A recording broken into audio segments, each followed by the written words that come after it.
ভোটাধিকার হরণকারীরা পালালেও নির্বাচন বাধাগ্রস্ত করছে একটি দল, বললেন তারেক রহমান। আজ যাচ্ছেন ময়মনসিংহ। একসাথে আন্দোলন করতে গিয়ে বিএনপিকে অনেক ছাড় দিয়েছে জামাত, ভবিষ্যতে আর নয়, বলেছেন ডক্টর শফিক। সশস্ত্র বাহিনীকে নিরপেক্ষভাবে নির্বাচনী দায়িত্ব পালনের নির্দেশ প্রধান উপদেষ্টার, সিনিয়র কর্মকর্তাদের সাথে মতবিনিময়। চানখারপুলে 6 মার্ডারে সাবেক ডিএমপি কমিশনার হাবিব সহ 3 জনের মৃত্যুদণ্ড, আরও 5 পুলিশের বিভিন্ন মেয়াদের সাজা। দেখছিলেন ক্রাউন সিমেন্ট সংবাদ শিরোনাম। এবার বিস্তারিত। বিএনপি চেয়ারম্যান তারেক রহমান বলেছেন, ভোট হরণকারীরা পালিয়ে গেলেও নির্বাচন বাধাগ্রস্ত করছে একটি গোষ্ঠী। হাতিয়ায় নির্বাচনী জনসভায় ঢাকা থেকে ভার্চুয়ালি যুক্ত হয়ে তিনি বলেন, জনগণের ভোটের অধিকার জনগণকেই রক্ষা করতে হবে। মানুষের ভোটের অধিকার কেড়ে নেওয়া হয়েছিল, কথা বলার স্বাধীনতা কেড়ে নেওয়া হয়েছে। যারা এই কাজটি করেছিল তারা দেশ থেকে চলে গিয়েছে। কিন্তু প্রিয় ভাই বোনেরা, এখন অন্য একটি গোষ্ঠী তারা আবার কিছু কিছু ষড়যন্ত্র করছে যেন নির্বাচন বাধাগ্রস্ত হয়। এই ব্যাপারে আপনাদের সকলকে সচেতন থাকতে হবে। 12 তারিখে ইনশাল্লাহ 12 তারিখে এখানে যারা মুসলমান ভাই আছেন, আপনারা তাহাজ্জুদ পড়ে স্ব নির্বাচনী এলাকায় স্ব ভোট কেন্দ্রে গিয়ে ভোরে ফজরের জামাত ওখানে ভোট কেন্দ্রের সামনে আদায় করবেন। এবং যারা মুসলমান অন্য ধর্মের ভাই বোনেরা আছেন তাদেরকে সাথে নিয়ে যাবেন, যাতে করে সকাল সকাল সবাই ভোট কেন্দ্রের সামনে লাইন দিয়ে দাঁড়াতে পারে, যাতে ভোট দিতে পারেন, আপনারা সঠিকভাবে ভোট দিতে পারেন। এবং শুধু ভোট দিলেই চলবে না, ভোট দিয়ে চলে আসলে চলবে না, ভোট দিয়ে ওখানে থাকতে হবে, যাতে করে আপনার যে ভোটটা আপনি দিলেন এই ভোটের হিসাব কড়াই গণ্ডায় বুঝে আনতে হবে। দীর্ঘ 22 বছর পর আজ ময়মনসিংহ যাচ্ছেন বিএনপি চেয়ারম্যান তারেক রহমান। এ নিয়ে উৎসাহ উদ্দীপনায় ভাসছে নেতাকর্মীরা।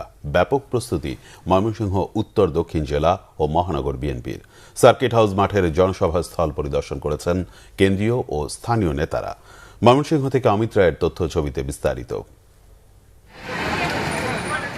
মঙ্গলবার বিকালে ময়মনসিংহ সার্কিট হাউস মাঠে নির্বাচনী জনসভায় বক্তব্য রাখবেন বিএনপি চেয়ারম্যান তারেক রহমান। নগরী ছেয়ে গেছে ব্যানার আর ফেস্টুনে। জনসভা স্থল ঘুরে সন্তুষ্ট কেন্দ্রীয় ও স্থানীয় নেতারা। স্থানীয় নেতাকর্মীদের মাঝে ব্যাপক উদ্দীপনা। দীর্ঘ 22 বছর পর উনি ময়মনসিংহে আসবেন, সেই জন্য আমরা অনেক আনন্দিত, উৎফুল্ল। তার এই আগমনকে নিয়ে আমরা ময়মনসিংহবাসী খুব প্রফুল্ল। তার কাছ থেকে আমাদের পাওয়ার চাওয়ার অনেক কিছুই আছে। আমরা আশা করি সবগুলোই আমরা ময়মনসিংহবাসী তার কাছে দাবি পেশ করব। লক্ষ কোটি জনতা আজকে বরণ করার জন্য উদ্গ্রীব হয়ে আছে। ময়মনসিংহ বিভাগের সাধারণ মানুষ থেকে শুরু করে ভোটার। আমাদের 24টা আসনের প্রার্থীরা এখানে থাকবে এবং তাদেরকে আমাদের চেয়ারম্যান মহোদয় পরিচয় করিয়ে দিবেন। এবং 24টা আসন থেকেই বিপুল সংখ্যক নেতাকর্মী এবং জনগণ এই সভায় অংশগ্রহণ করবে। তারেক রহমানের বক্তব্যে দিক নির্দেশনা মিলবে বলে অপেক্ষা বিএনপি মনোনীত প্রার্থীদের। আমরা যে কোনো কর্মসূচিকে বাস্তবায়ন করার জন্য আমাদের সর্বোচ্চ ত্যাগ দিয়ে, সর্বোচ্চ শ্রম দিয়ে আমরা সেই সফলতা বয়ে আনবো ইনশাল্লাহ। আগামী 27 তারিখ বিকাল 2টায় আসবেন। আমরা মনে করি এই মাঠ কানায় কানায় পূর্ণ হয়ে অতীতের সমস্ত রেকর্ড ভঙ্গ করবে ইনশাআল্লাহ। ময়মনসিংহ বিভাগের 4টি সাংগঠনিক জেলার নেতারাও কর্মব্যস্ত। আমরা এই দিনের জন্যই আমরা আন্দোলন করেছি, সংগ্রাম করেছি। সেই নেতা তারেক রহমান সাহেব আজকে বাংলাদেশে উনি সশরীরে এই ময়মনসিংহে আমাদের মাঝে আসবেন, এটা আমাদের জন্য অত্যন্ত আনন্দের এবং গর্বের। আমরা ইতিমধ্যে বিভাগীয় সাংগঠনিক টিম, আমাদের সকল জেলাকে নিয়ে, অঙ্গ সংগঠনকে নিয়ে আমরা ইতিমধ্যেই আমাদের প্রস্তুতি মিটিং সহ আমাদের সকল কার্যক্রম শুরু করেছি। তারেক রহমানের বক্তব্য শোনার অপেক্ষায় দলীয় নেতাকর্মীর বাইরে সাধারণ মানুষও। Bangla vision news desk. Sheikh Hasina সবাইকে বিপদে ফেলে দিল্লিতে গিয়ে বসে আছেন, এমন মন্তব্য করেছেন বিএনপি মহাসচিব মির্জা ফখরুল ইসলাম আলমগীর। তিনি বলেন, আগে ধানের শীষ আর নৌকার মধ্যে প্রতিদ্বন্দ্বিতা হতো, কিন্তু এখন নৌকার কাণ্ডারি শেখ হাসিনা দেশের জনগণকে ফেলে ভারতে পালিয়েছেন। ঠাকুরগাঁও সদরের বেগুনবাড়ি ইউনিয়নে নির্বাচনী প্রচারণায় তিনি এসব কথা বলেন। জানান, বিএনপি ব্যবসার জন্য রাজনীতি করে না, বিএনপি রাজনীতি করে মানুষের কল্যাণের জন্য। এদেশে বিএনপি এখন সবচেয়ে বড় রাজনৈতিক দল বলেও উল্লেখ করেন মির্জা ফখরুল। এ সময় রাজনৈতিক প্রতিপক্ষের সমালোচনা করে তিনি বলেন, যারা পাকিস্তানি সেনাদের সাহায্য করেছে, দেশের হাজার হাজার মানুষ হত্যা করেছে, তারা আবার এসে ভোট চাচ্ছে। বলেন, যে দল বাংলাদেশকে বিশ্বাস করে না, বাংলাদেশের স্বাধীনতায় বিশ্বাস করে না, তাদেরকে ভোট দিয়ে দেশের সর্বনাশ না করতে জনগণের প্রতি আহ্বান জানান মির্জা ফখরুল। নৌকার যিনি কান্ডারি আমাদের সাবেক প্রধানমন্ত্রী হাসিনা, উনি আপনাদেরকে ফেলে ভারত চলে গেছে, দিল্লিতে গিয়ে বসে আছে, আর আমাদেরকে বিপদে ফেলে দিয়ে গেছে, তাই না? থাকলে অন্তত একটা গণতান্ত্রিক অবস্থা চলতো, তাই তো? বিএনপিকে নিয়ে একসাথে আন্দোলন করতে গিয়ে অনেক ছাড় দিয়েছে জামাত ইসলামী। ভবিষ্যতে তারা আর ছাড় দেবেন না বলে জানিয়েছেন দলের আমির ডক্টর শফিকুর রহমান। বলেন, জামাত কাউকে পরোয়া করে না, যে হাত দিয়ে কেন্দ্র দখলের চেষ্টা হবে সেই হাতে আঙুল থাকবে না বলে হুঁশিয়ারি দেন ডক্টর শফিকুর রহমান। আরআই বাবুলের ক্যামেরায় মহিবুল্লাহ মুহিবের রিপোর্টে বিস্তারিত। ত্রয়োদশ জাতীয় সংসদ নির্বাচনকে কেন্দ্র করে দক্ষিণ পশ্চিমাঞ্চল সফর করেন জামাত আমির ডাক্তার শফিকুর রহমান। 11 দলীয় জোটের প্রথম সমাবেশ হয় কুষ্টিয়ার শহীদ আবরার ফাহাদ স্টেডিয়ামে। সমাবেশকে কেন্দ্র করে সকাল থেকেই সেখানে জড়ো হন জোটভুক্ত দলগুলোর বিপুল সংখ্যক নেতাকর্মী। জামাত আমির অভিযোগ করেন, ভোট চাওয়ার অপরাধে একটি গোষ্ঠী জামাতের নারী কর্মীদের নানাভাবে নাজেহাল করছে। চাঁদাবাজি করে কিছু মানুষ জনজীবন অতিষ্ঠ করে তুলছে বলেও অভিযোগ তার। এখানে কুষ্টিয়া জেলায় 60টার মতো চাল কল আছে। ট্রাকগুলো এখান থেকে চাল বোঝাই করে রাজধানী এবং দেশের বিভিন্ন গন্তব্যে যায়। এখানে প্রতিটি ট্রাক থেকে বেসরকারি খাজনা আদায় করা হয়। ট্রাকের মালিকরা অতিষ্ঠ, ব্যবসায়ীরা অতিষ্ঠ, চাল কল মালিক যারা তারা অতিষ্ঠ। এরপরে আবার বিভিন্ন স্ট্যান্ড দখলের ব্যাপার আছে, যে বাংলাদেশের প্রত্যেকটি সক্ষম পুরুষ এবং নারীর হাতে মর্যাদার কাজ আমরা তুলে দেব ইনশাআল্লাহ। পরে মেহেরপুর নির্বাচনী জনসভায় যোগ দেন তিনি। সেখান থেকে জামাত আমির অংশ নেন চুয়াডাঙ্গার টাউন হল মাঠের মহাসমাবেশে। এ সময় বিএনপির রাজনীতির সমালোচনা করেন 11 দলীয় জোটের এই শীর্ষ নেতা। আজকের যুব সমাজ আর বস্তা পচা রাজনীতি দেখতে চায় না। 54 বছর যেই রাজনীতি বাংলাদেশকে অন্ধকার গলিতে ঢুকিয়ে দিয়েছে, কোন কোন রাষ্ট্রের তাবেদারে পরিণত করেছে, আমাদের যুব সমাজ চিৎকার দিয়ে বলেছে, আমরা ওই বাংলাদেশ আর দেখতে চাই না। জামাত মনোনীত প্রার্থীদের হাতে প্রতীক তুলে দিয়ে দাড়িপাল্লায় ভোট চান ডাক্তার শফিকুর রহমান। ত্রয়োদশ জাতীয় সংসদ নির্বাচনের প্রাক্কালে দেশের উত্তরাঞ্চলের বেশ কয়েকটি জেলায় সফর করলেন জামাতের আমির ডাক্তার শফিকুর রহমান। নারীর উন্নয়নের পাশাপাশি অবহেলিত এইসব জনপদের উন্নয়নে ভূমিকা রাখার প্রতিশ্রুতি দিলেন তিনি। 11 দলীয় জোট নির্বাচিত হলে এই দেশের আমূল পরিবর্তনের প্রতিশ্রুতি দেন ডাক্তার শফিকুর রহমান। জামাত আমির পরে যোগ দেন ঝিনাইদহের উজির আলী স্কুল মাঠে নির্বাচনী জনসভায়। এ সময় তিনি বলেন, ক্ষমতায় গেলে 64 জেলায় সমৃদ্ধ মেডিকেল কলেজ হাসপাতাল প্রতিষ্ঠা করবেন। মুহিবুল্লাহ মুহিব, বাংলা ভিশন, ঝিনাইদহ। একটি দলের বাড়ি বাড়ি গিয়ে ভোটারদের ব্যক্তিগত তথ্য সংগ্রহ, ধর্মীয় অনুভূতি ব্যবহার করে ভোটকে প্রভাবিত করা অনাকাঙ্ক্ষিত ও বেআইনি বলে মন্তব্য করেছেন বিএনপি নির্বাচন পরিচালনা কমিটির মুখপাত্র মাহদি আমিন। গুলশানে নির্বাচন পরিচালনা কার্যালয়ে সংবাদ সম্মেলনে এ মন্তব্য করেন তিনি। মাহদি আমিন জানান, এ নিয়ে নির্বাচন কমিশনে অভিযোগ করা হয়েছে এবং তারা আমলে নিয়েছে। অনতিবিলম্বে ব্যবস্থা গ্রহণের দাবি জানান তিনি। দলের চেয়ারম্যান তারেক রহমানের নির্বাচনী সফরে জনগণের অভূতপূর্ব সাড়া পাওয়া গেছে বলে মন্তব্য করেন বিএনপির মিডিয়া সেলের প্রধান ডক্টর মওদুদ আহমেদ পাভেল। সারা দেশে জামাতের সাথে সংঘর্ষের ব্যাপারে আইন শৃঙ্খলা বাহিনীকে আরও কঠোর হওয়ার আহ্বান জানানো হয়। ধর্মের অপব্যাখ্যা দিয়ে ভোট চাওয়ার এই অপপ্রয়াস অনাকাঙ্ক্ষিত। এটি দৃশ্যমান যে ধর্মীয় বিশ্বাস ও আবেগকে ব্যবহার করে দেশের ভোটারদের প্রভাবিত করার যে চেষ্টা, সেটি নির্বাচনের স্বচ্ছতা, নিরপেক্ষতা, অবাধ ও সুষ্ঠু পরিবেশকে মারাত্মকভাবে ক্ষুণ্ণ করছে। আপনারা জানেন, এ ধরনের কর্মকাণ্ড গণপ্রতিনিধিত্ব আদেশ 1972-এর 77(1) ঘ অনুচ্ছেদের সুস্পষ্ট লঙ্ঘন। জাতীয় নির্বাচন ও গণভোট পর্যবেক্ষণের জন্য ৮১টি পর্যবেক্ষক সংস্থার পক্ষ থেকে কেন্দ্রীয়ভাবে ৭,৯৯৭ জন এবং স্থানীয়ভাবে ৪৭,৪৫৭ জন পর্যবেক্ষণ করবেন বলে জানিয়েছে নির্বাচন কমিশন। নির্বাচনের সার্বিক পরিস্থিতি সন্তোষজনক বলে দাবি করেছে নির্বাচন কমিশন। বিস্তারিত সৈকত সাদিকের প্রতিবেদনে। আসন্ন জাতীয় নির্বাচনের সার্বিক পরিস্থিতি বাংলাদেশে অবস্থানরত বিভিন্ন দেশের কূটনীতিকদের অবহিত করেছেন নির্বাচন কমিশন। সোমবার সকালে এই বৈঠকের বিস্তারিত গণমাধ্যমে তুলে ধরেন ইসির সিনিয়র সচিব আক্তার আহমেদ। জানান, নির্বাচনের ফলাফল ও ভোট গণনা একসাথে হবে, এর কারণে ভোটের ফলাফল প্রকাশে দেরি হবে বলেও উল্লেখ করেন তিনি। আচরণবিধি লঙ্ঘনের বিষয়েও সাংবাদিকদের প্রশ্নের জবাব দেন।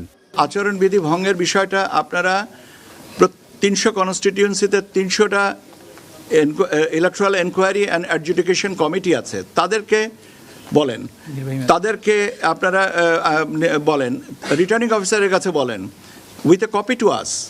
আমরা এখান থেকে এই জিনিসটাকে ফলো আপ করবো। একটা সরকারি চাকরিজীবী, একটা যারা আপনার ভোট ব্যবস্থার সাথে জড়িত আছেন তারা, আর যারা আইনি হেফাজতে আছেন, এদের ব্যালট আজকে থেকে ডিস্ট্রিবিউশন শুরু হয়েছে। নির্বাচনের সার্বিক পরিবেশ নিয়ে সন্তোষ প্রকাশ করেন কমিশনার আব্দুর রহমানেল মাসুদ। ভোটারদের নির্বিঘ্নে কেন্দ্রে যাওয়ার আহ্বান জানিয়েছেন তিনি। এ সময় জাতীয় পার্টি, ঋণখেলাপি ও দ্বৈত নাগরিকদের নির্বাচনে অংশ নেওয়ার বিষয়েও কমিশনের অবস্থান ব্যাখ্যা করেন।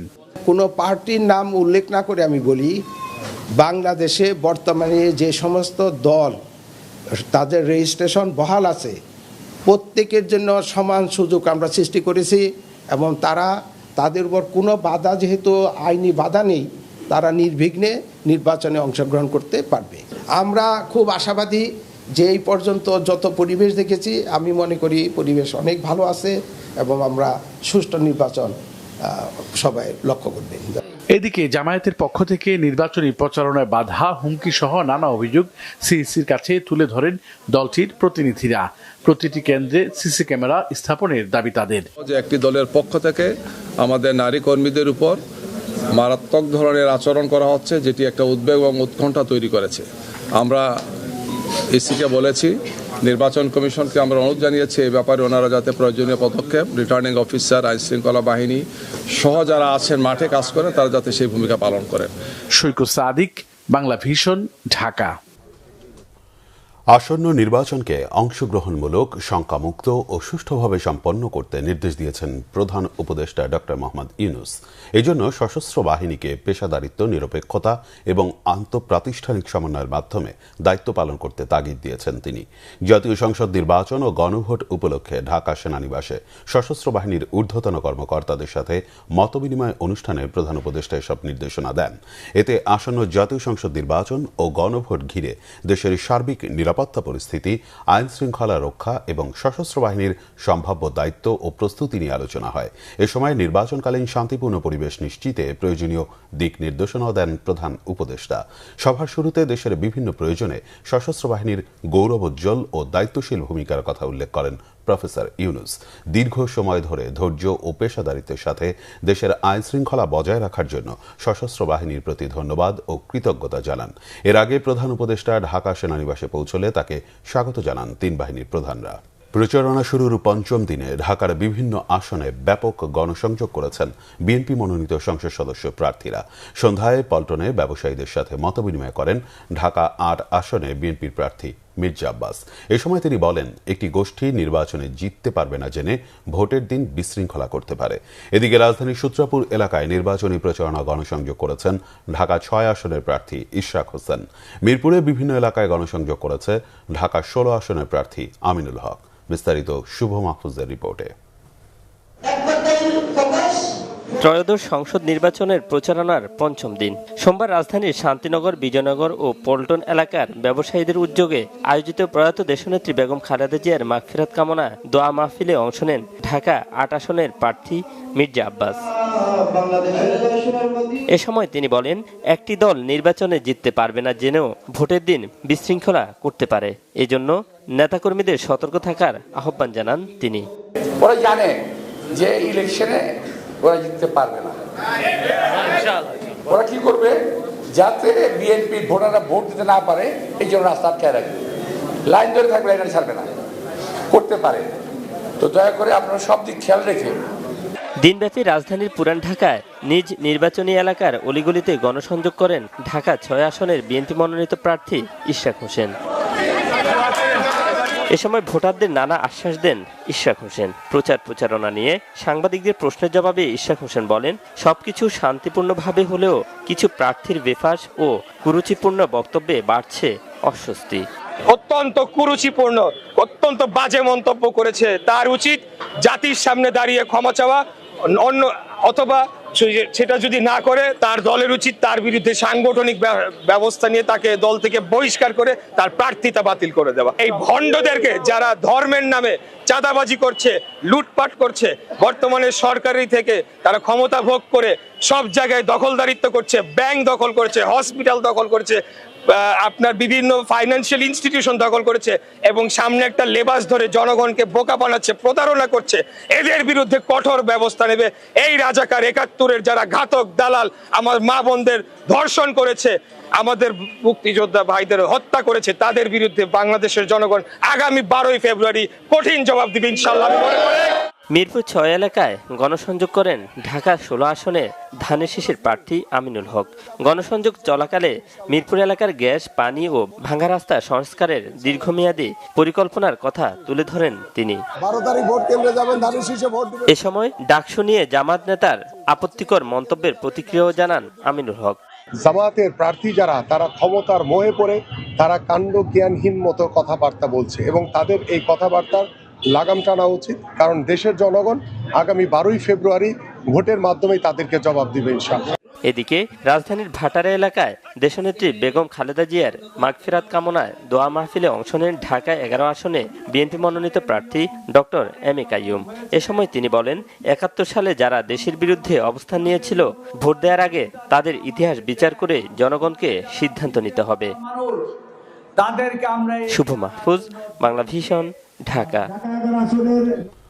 ঢাকা সহ বিভিন্ন জেলায় নির্বাচনী প্রচারণায় ব্যস্ত সময় পার করছেন জাতীয় নাগরিক পার্টি এনসিপির প্রার্থীরা।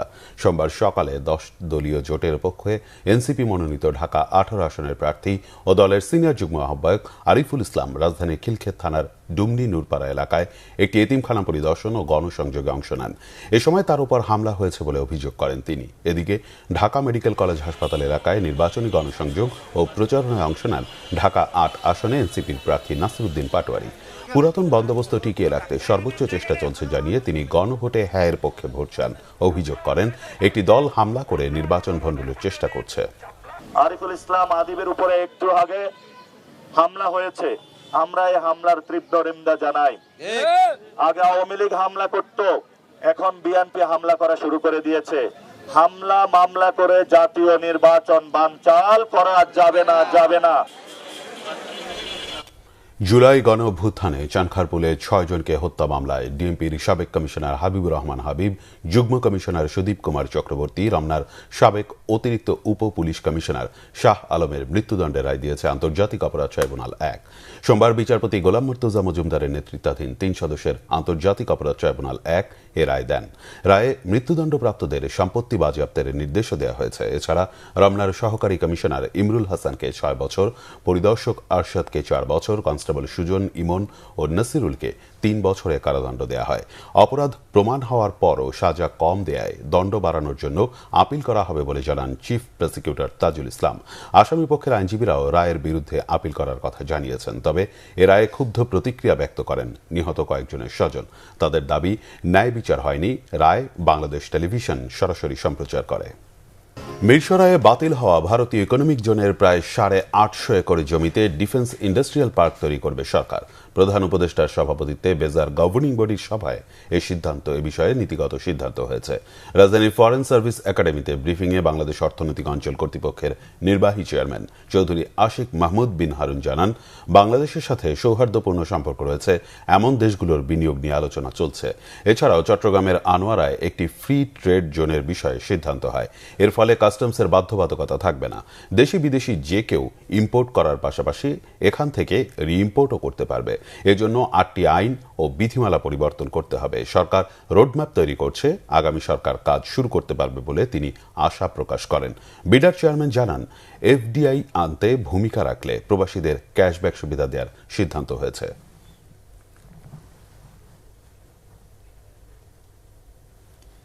নিষিদ্ধ ঘোষিত ছাত্রলীগের বাগেরহাট সদর উপজেলা শাখার সভাপতি জুয়েল হাসান সাদ্দামকে 6 মাসের জামিন দিয়েছে হাইকোর্ট।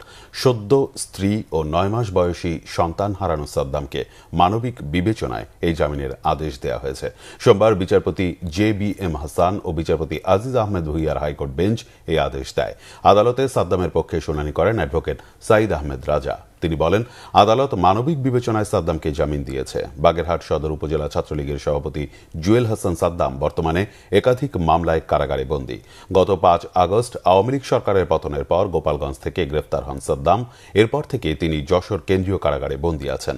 যশোর কারা কর্তৃপক্ষের সব ধরনের আনুষ্ঠানিকতা শেষে এবং জামিনের কাগজ বুঝে পেলে মঙ্গলবার তাকে মুক্তি দেওয়া হবে। এর আগে গত 24 জানুয়ারি সন্ধ্যায় যশোর কেন্দ্রীয় কারাগারের গেটে মাত্র 5 মিনিটের জন্য সাদ্দামকে মৃত স্ত্রী ও 9 মাস বয়সী শিশুপুত্রকে শেষবারের মতো দেখার সুযোগ দেওয়া হয়। সংবাদ শেষ করব ক্রাউন সিমেন্ট শিরোনামগুলো আরেকবার জানিয়ে। ভোটাধিকার হরণকারীরা পালালেও নির্বাচন বাধাগ্রস্ত করছে একটি দল, বললেন তারেক রহমান। আজ যাচ্ছেন ময়মনসিংহ। একসাথে আন্দোলন করতে গিয়ে বিএনপিকে অনেক ছাড় দিয়েছে জামাত, ভবিষ্যতে আর নয়, বলেছেন ডাক্তার শফিক। সশস্ত্র বাহিনীকে নিরপেক্ষভাবে নির্বাচনী দায়িত্ব পালনের নির্দেশ প্রধান উপদেষ্টার, সিনিয়র কর্মকর্তাদের সাথে মতবিনিময়। চানখারপুলে 6 মার্ডারে সাবেক জিএমপি কমিশনার হাবিব সহ 3 জনের মৃত্যুদণ্ড, আরও 5 পুলিশের বিভিন্ন মেয়াদে সাজা। এই ছিল এখনকার মতো। পরের সংবাদ সকাল 10টা, এর আগে 9টায় রয়েছে নিউজ টপ 10 দেখার আমন্ত্রণ রইল। এতক্ষণ সাথে থাকায় ধন্যবাদ।